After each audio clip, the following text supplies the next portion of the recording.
So of course, as a wrestling fan, the wrestling fan that I am, you have your steel cage matches, your Hell in a Cell, your Extreme Rules, and now we're playing by SEC and Big Ten rules.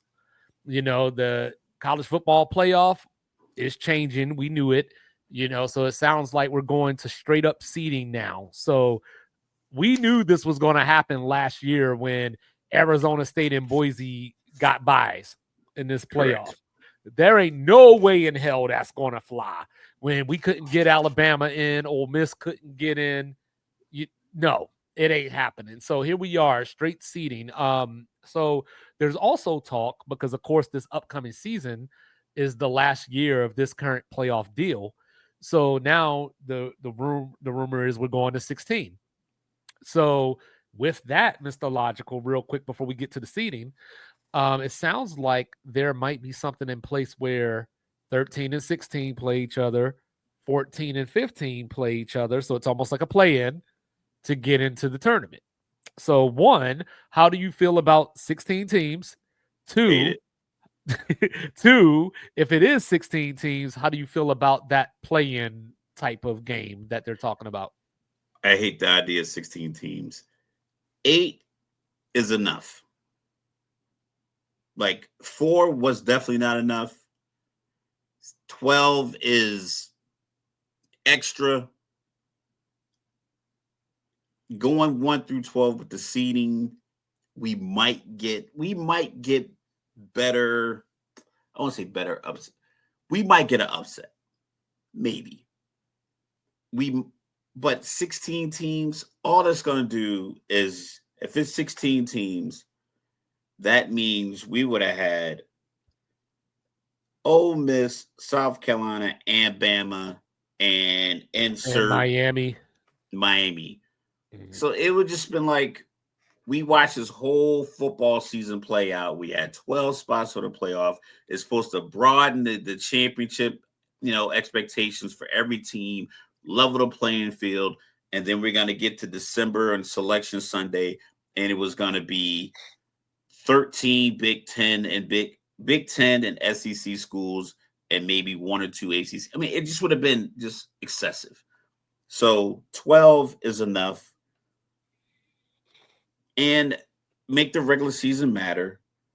Like, listen, if Alabama doesn't make the 12, that is fine, because that means there's other teams better than them this year. It's not as if you're going to put in a team that was worse than Bama over Bama. So, like, that's my issue, is like, they weren't going to get passed up. Colorado might have gotten passed up. Like, if it was an even, like, you know what, we're going to take a 9-3 Ole Miss or a 10-2 Colorado. Yeah, they might have bumped Ole Miss above a Colorado. But if Bama's in the running, realistically, and they have the wins, the win-loss record, the big wins, the road wins, no bad losses, they're getting in.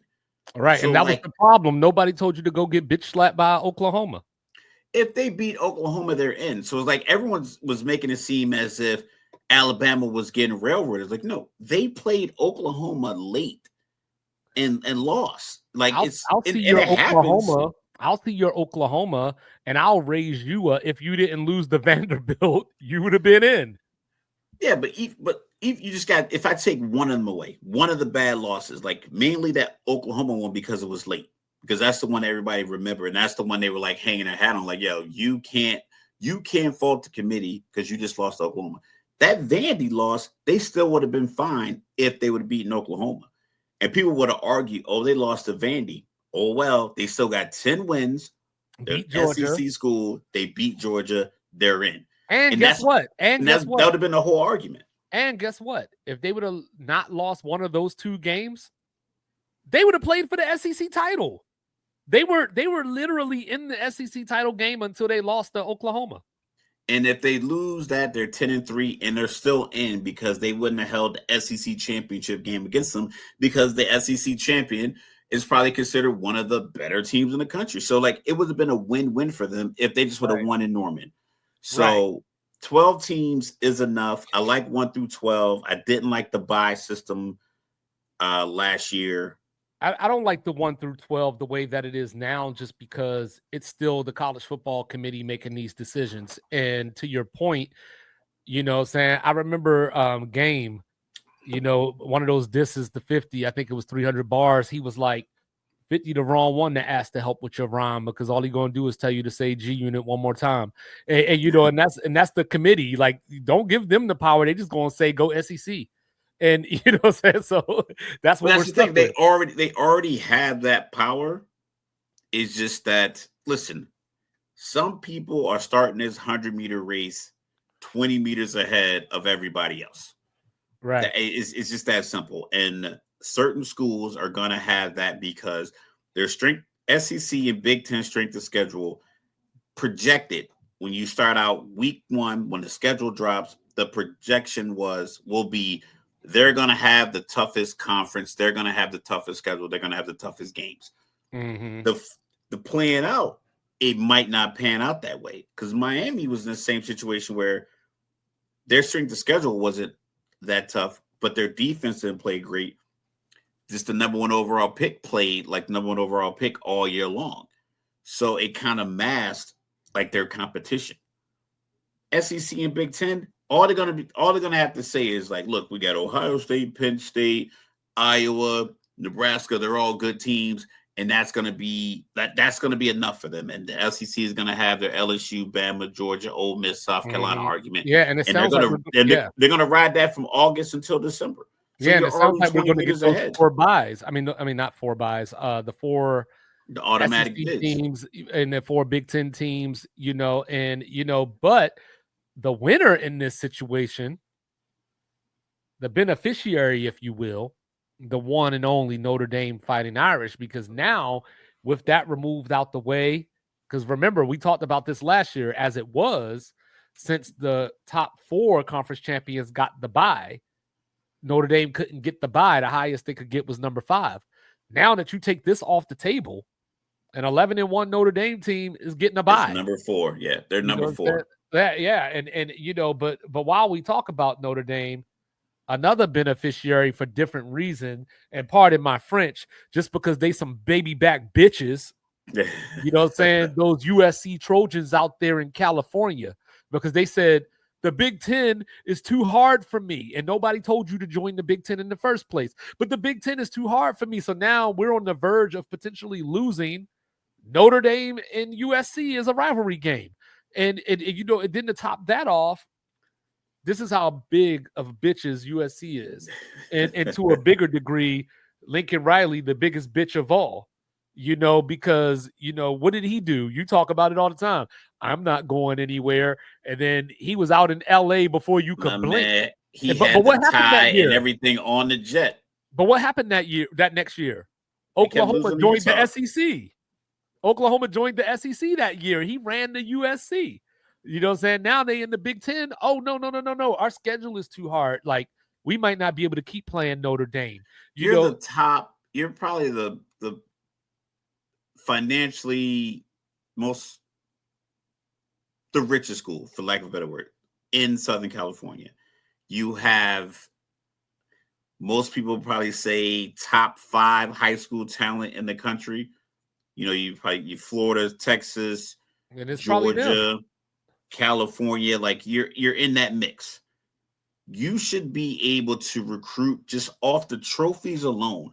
Bring them down to the campus, have them meet Marcus Allen, show him Reggie Bush's jersey, have Matt Leinart show him around campus. Keyshawn's still on TV. Whatever you got to do, like, you should be able to benefit from your school. They're just not good at recruiting. They're not good at retainability. The even matter about it is that, because whenever Notre Dame goes to USC, it's generally the last game of the season, or, the next to last game. Notre Dame hooked USC up and said, yo, we'll let you come here mid-October instead of when we play you in November, just in case it's snowing out here. So, so we made this concession to you so you could come play in decent weather. And now this game has 15 Heisman winners between the two teams. It is absolutely disrespectful to the game of football if they this don't play that rivalry goes rivalry. away. Yeah, I mean, we already lost Notre Dame, Michigan.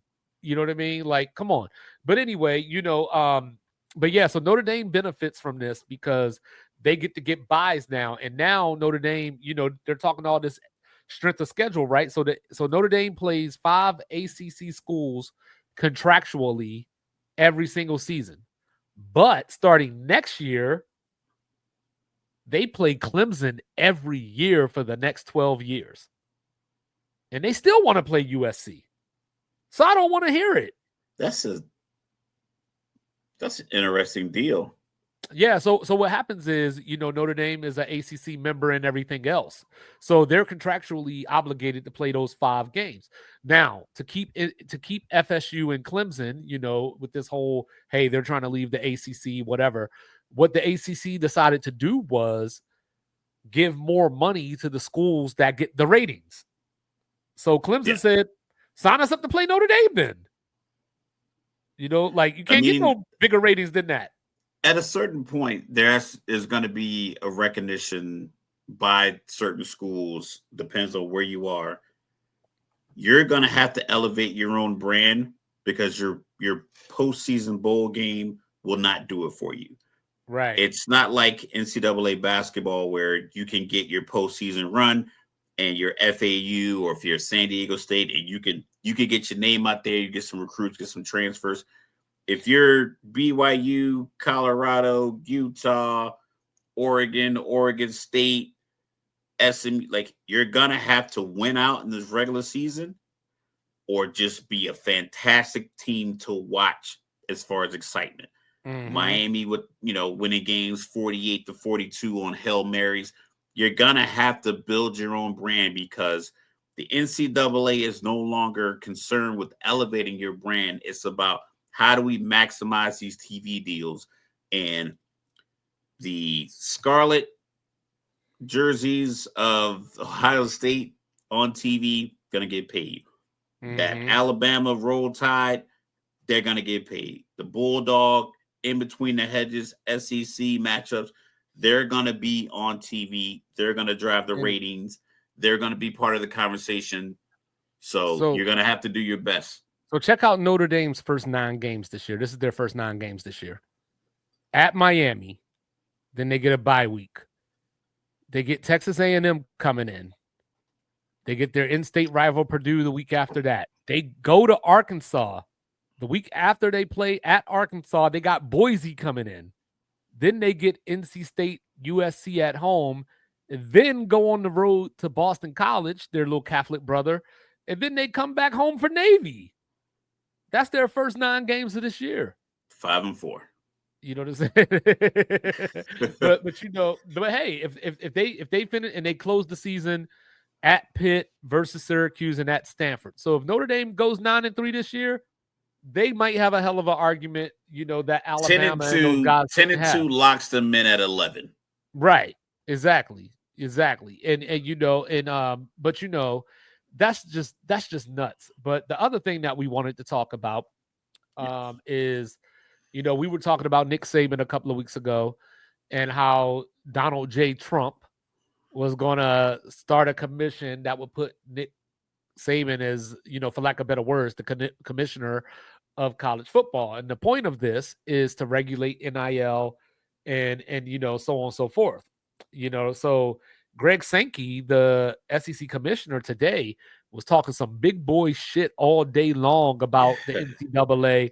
Because, me and you have been having this conversation where I've been saying, hey, by 2030, if the NCAA is still a thing, I would be shocked, as far as being the governing body of college football, and that the Big Ten and SEC going to do their AFC, NFC thing. So anyway, now the article that I sent you was talking about if these schools don't sign this binding contract, they could find themselves expelled from their conferences. And I know Tennessee was school number 1 that I've heard because they have a bill out right now that's trying to challenge the House versus NCAA rule and all that. So there was talks a couple of weeks ago of, is Tennessee Tennessee going is to get just kicked out of the flailing. SEC? They're just flailing. They're just flailing because they think they're a part of the big boy crew, and they're not. You're the little boy on the block. Um, I hope these schools have good law education and they have good alumni who are lawyers who can really help leverage this, because it seems like a bit of a, I don't know, antitrust lawsuit investigation or something. It just seems a little illegal to just demand that you join this union or this new thing, or we're going to take away your it just seems a little unfair, slightly illegal. But in our current America, where you don't have to listen to the Supreme Court justices when they tell you to do stuff, who knows? Who knows? Who knows what happens in these states that voted for Yeah, certain people, and who they're willing to be afraid of and not. Uh but man, just follow the money. It boils down to the money, and right. it's not the competition. It's just who wants to control the money. Like I said, I'm a firm believer that the NIL is different than what you pay a guy to come to the school, because that's not the same thing. People are lumped in together. My name, image, and likeness is for me.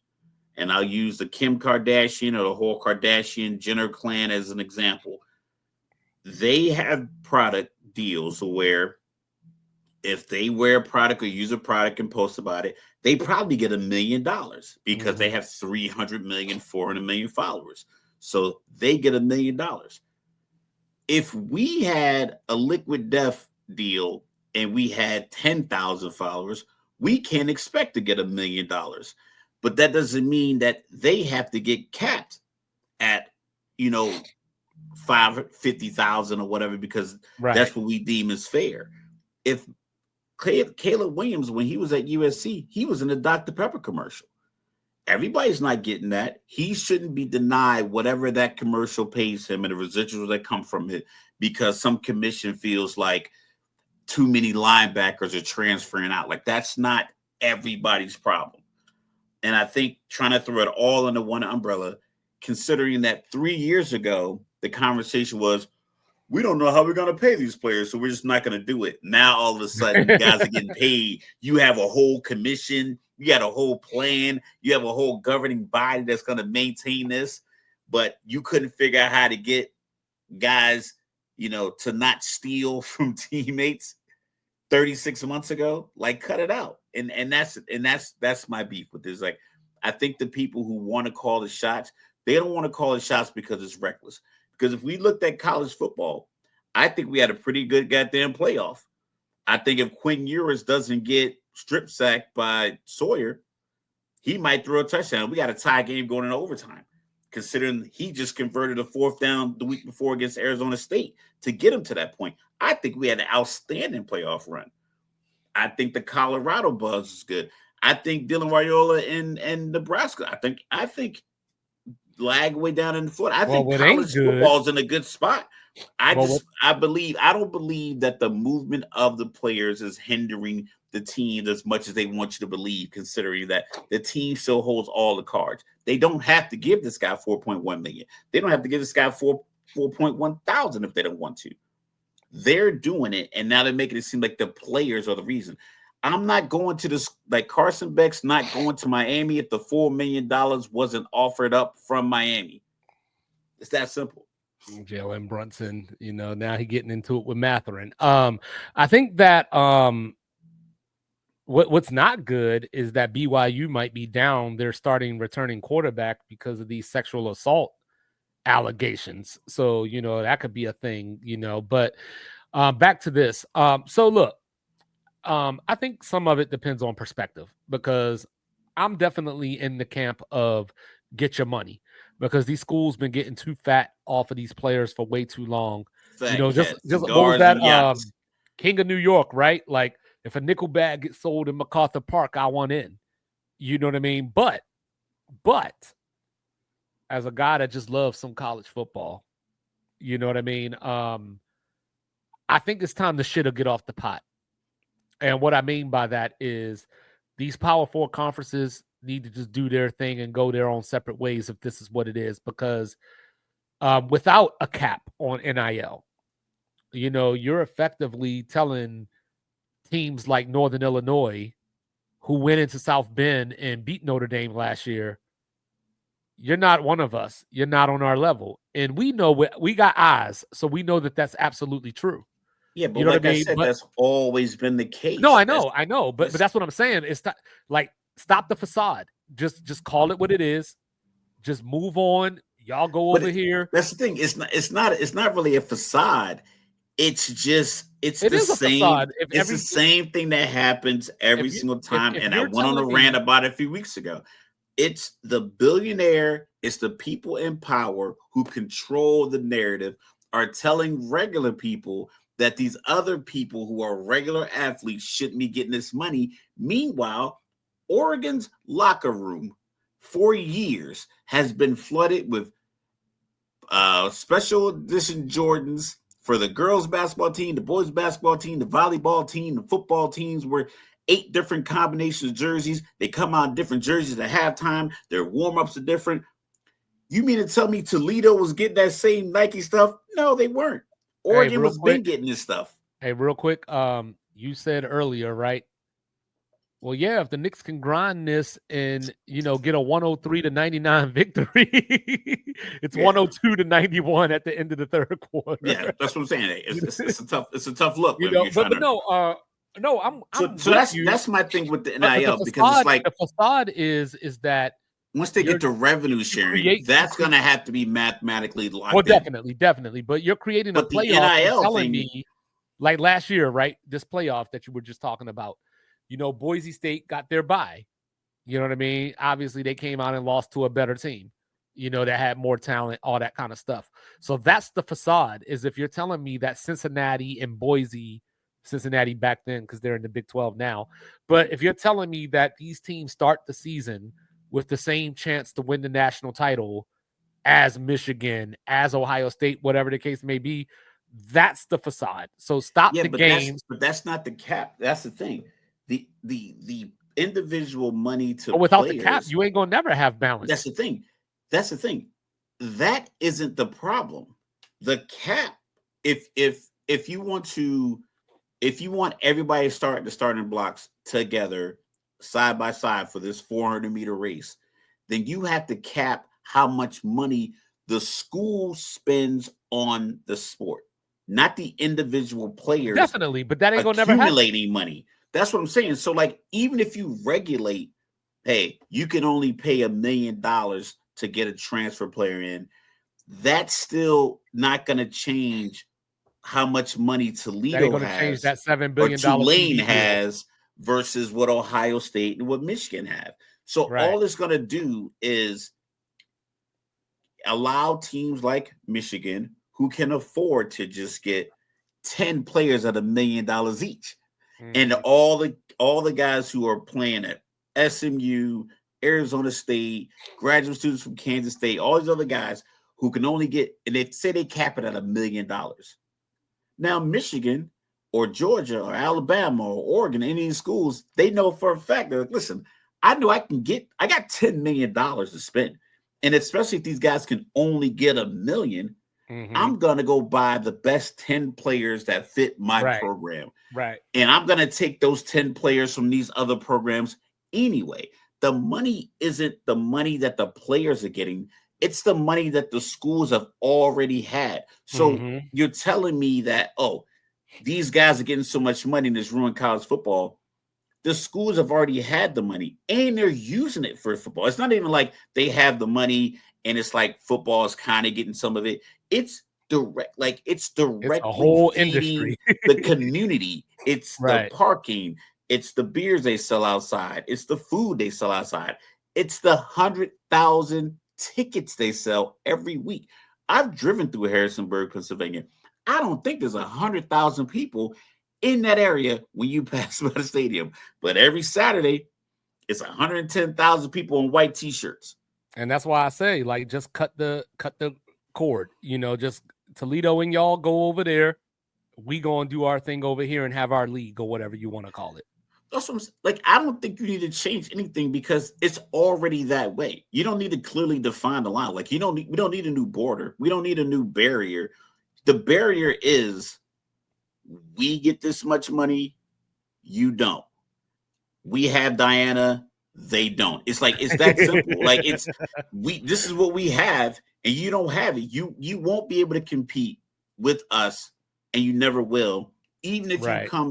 even if Ohio State's starting quarterback plays this year and say he's from Indiana and he wants to go home to Purdue, and Purdue's like, cool, we'll give you $2.5 million. Cool.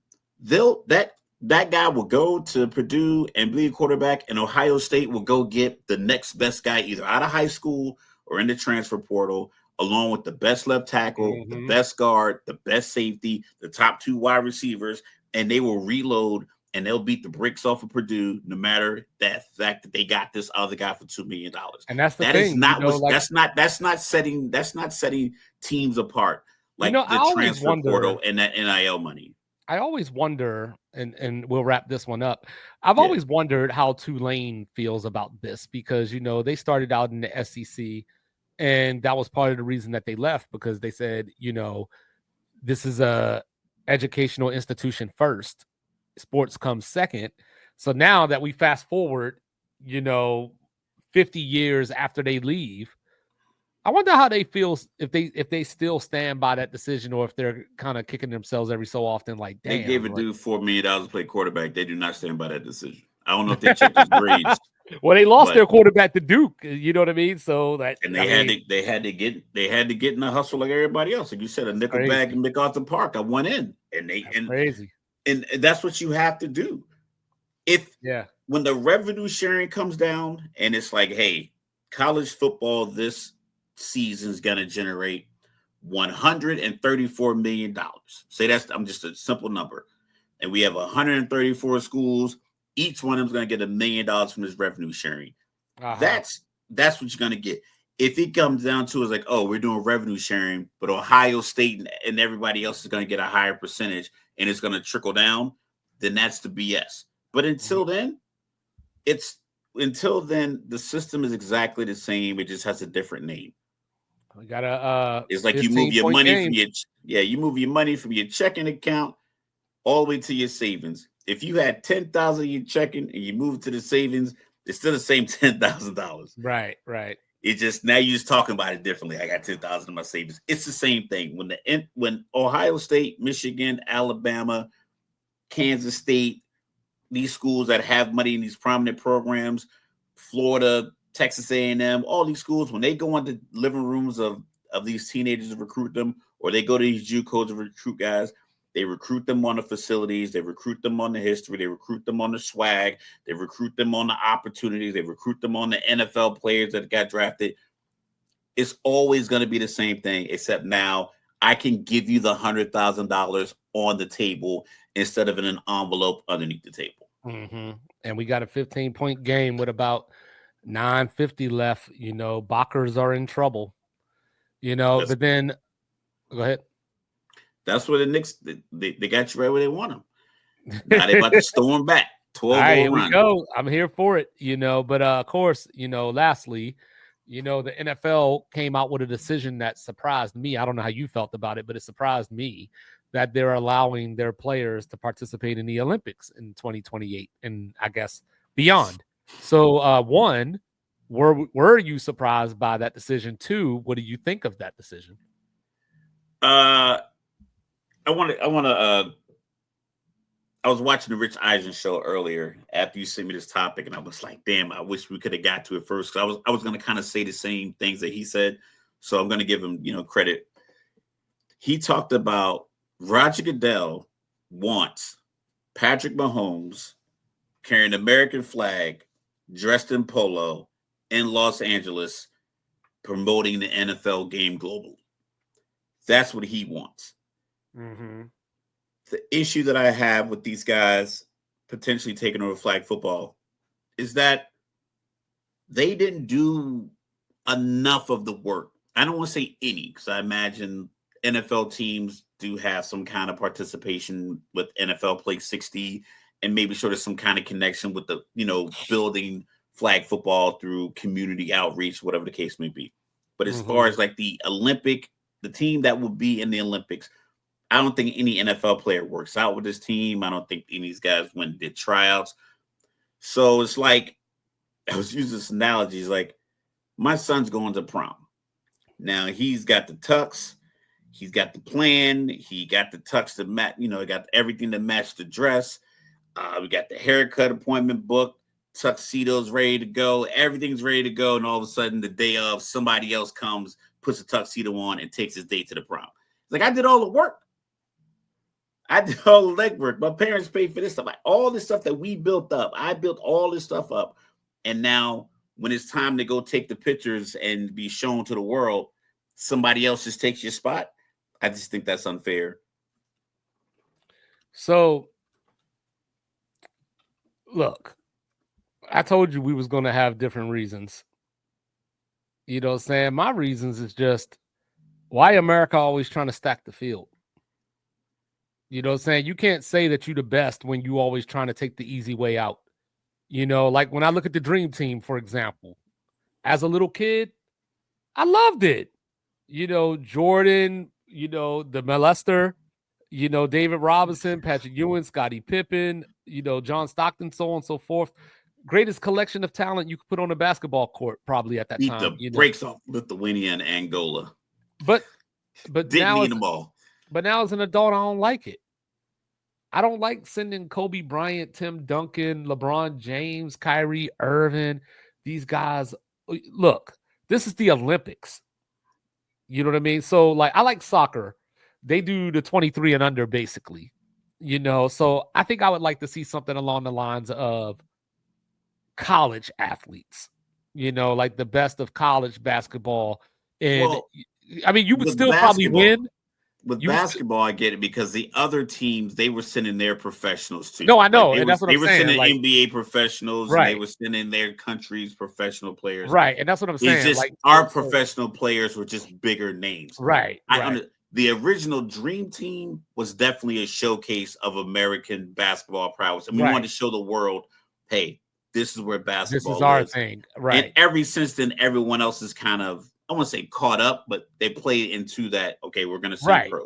But that's where I was about. That's what I was. But no one else has a professional football league. Right. Yeah. That's what I was getting to.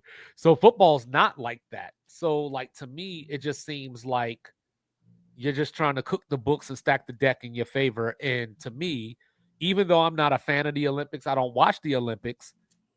This is one of those.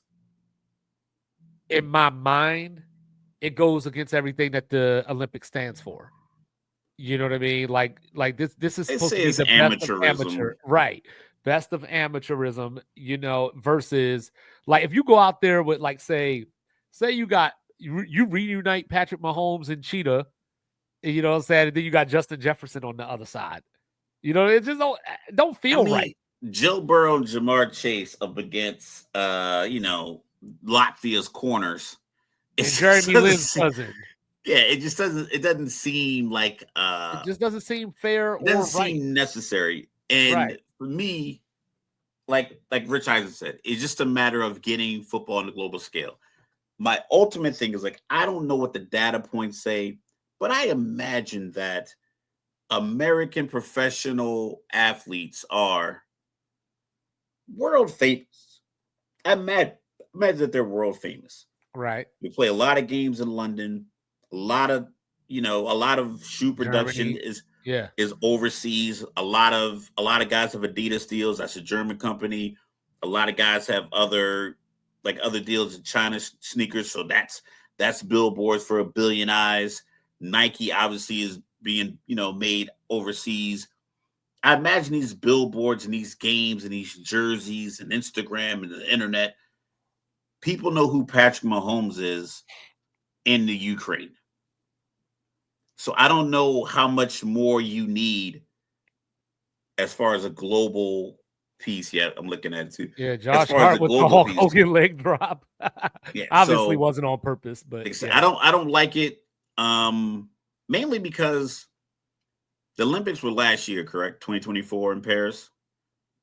Yeah, so it's 2028 in LA now. the men's basketball team won gold. The women's basketball team won gold.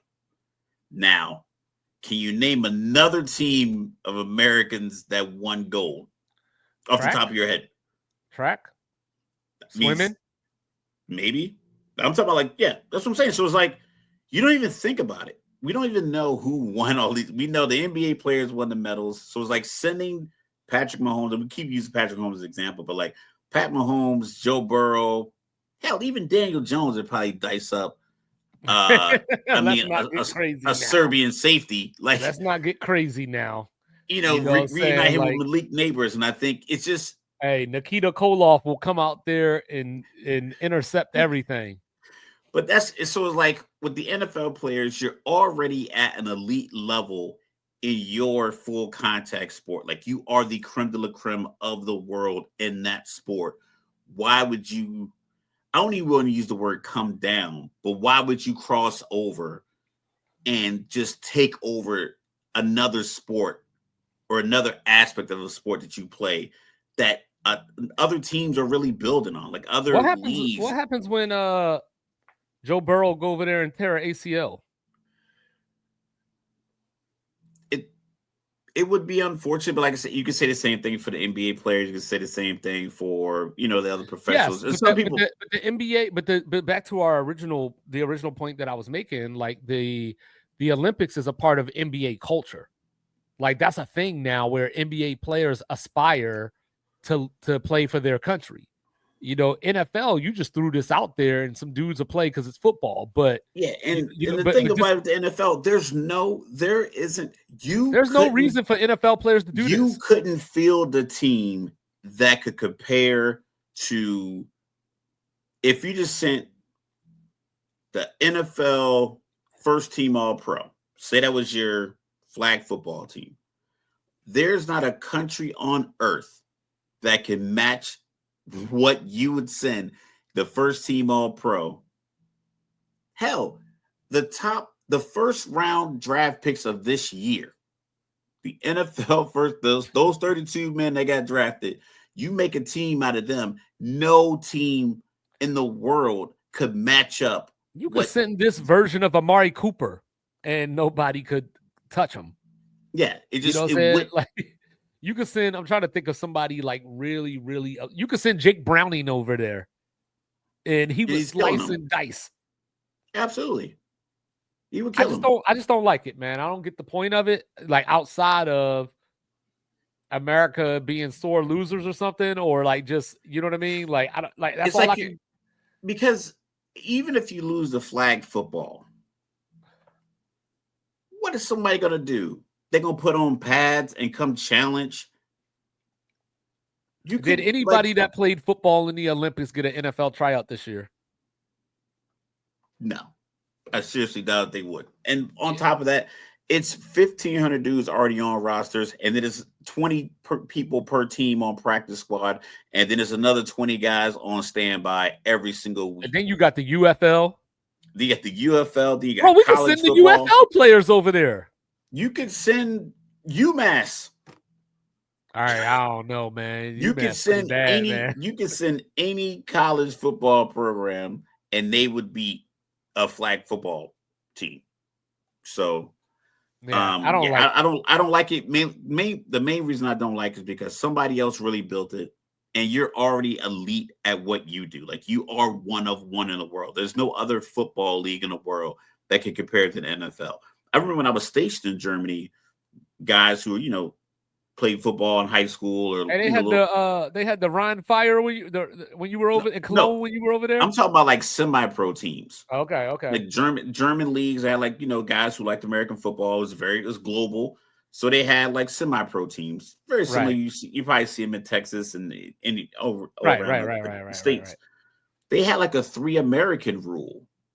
Like, you could only have either 3 Americans on your team, and you couldn't have more than 3 Americans on the field at one time. Like, that's how good 3 American football players were. It was like, you couldn't have more because we played football here our whole lives. You start at 4, 5, or 6 years old. These German guys are just picking it up in like the 90s when the NFL Europe came. So they're still understanding like the crackback block, Mhm. like the tackling and like the aggressiveness that you have to play football. So you get a guy that played high school football in Western Pennsylvania and he joins the Air Force. He wants to play semi-pro football. Is him and two other guys on the field at a time. You couldn't have a whole line full of American dudes against a And team full of German guys. and while we at it, shout out to the Barcelona Dragons too. That was my squad. You know. I think they I went to the NFL Europe World Bowl in 2001. Coolio was a halftime show. Oh, Shows you rest how in old peace, I am. Coolio. Yeah, Yeah. that was a good time in Amsterdam. We played at the Ajax Football Club arena. It was dope. It was dope. It was a good time. And like I said, this Goodell obsession with this globalizing and like it's already global. That was 24 years ago when I Oh, you got watched the that game. Vikings over there playing back-to-back overseas games. Yeah, you got Jacksonville staying out there. A few years ago, I think it was Buffalo staying out there. Jacksonville got more fans over there than they do over here. They do sell out. Like the Colts are playing the Falcons in Berlin. I sent my dad a text like, "Let's check it out." I went to look for tickets. Gone. I Tickets are know gone. Washington's playing Miami in Spain. So like Tickets are gone. it's just one of those things. I think you got what? Chiefs and Chargers in Brazil this year. I think that's terrible. I think all division games should have a real home field advantage. I think that's a bad. Why don't they just play preseason games? Like, why are you taking up real games that matter towards the division? It just, Well, I because don't I know. mean, I guess you wanna. If you're gonna go overseas and you're trying to build the game, you want to put your best foot forward. You don't want to go over there and see Patrick Mahomes for a possession. Or he don't play at all because you're like, hey, it's game 3 of the preseason. I don't need to see Patrick Mahomes warm up. Listen, you see that terrible field that Green Bay and Philly played on last year. Now, you think the flag football field is going to be any better? I just, I don't know. Probably not. Just the greed of it. Like I said, I don't know what the numbers are, but just looking from the outside, looking in, as someone who has seen football, seen it globally, seen the impact, lived in Europe, lived in Korea. You've been stationed overseas. We see it. You see it all the time. It's like the NFL is not hurting for worldwide fans. You don't have to be everywhere. Cater to the fans here in the States. Stop charging everybody $500 for every ticket to sit at the top of MetLife like you're about to tumble over off the edge of the Right. earth. But like I said, they want to take away the flag football player opportunity. I think it's fucked up. I mean, I'm not even gonna sugarcoat it. So I think these flag football guys should talk their shit because like you look at it like this. You talk your shit and say, hey, I don't think these guys should be able to take our spot. And you just keep saying it. And if they come through and take the spot, everyone's gonna be like, you know what, this is pretty fucked up. Like, why are you out there? You're already an upper echelon player in the greatest football league in the world. Now you're taking the development football league and just taking it over for a few weeks just to win a gold medal. Mm-hmm. No, I think it's unfair. Yeah, I think so too. But on that note, it's unfair how much faster the Pacers are than the Knicks. So 6:31 left, 113 to 102. We will be back on Friday. Saying this is Sports Reports is Ordered. This is your show. So like, review, subscribe, share, rate, do all the free things, do all the good things. Hit us up. Let us know what y'all want to hear us talking about and all that good stuff like that. We love you. We'll do it better than BSPN. Shout out X. And one last favor. Don't bring feelings to a fact fight. Don't do it. We love you. See you in a few days. Peace.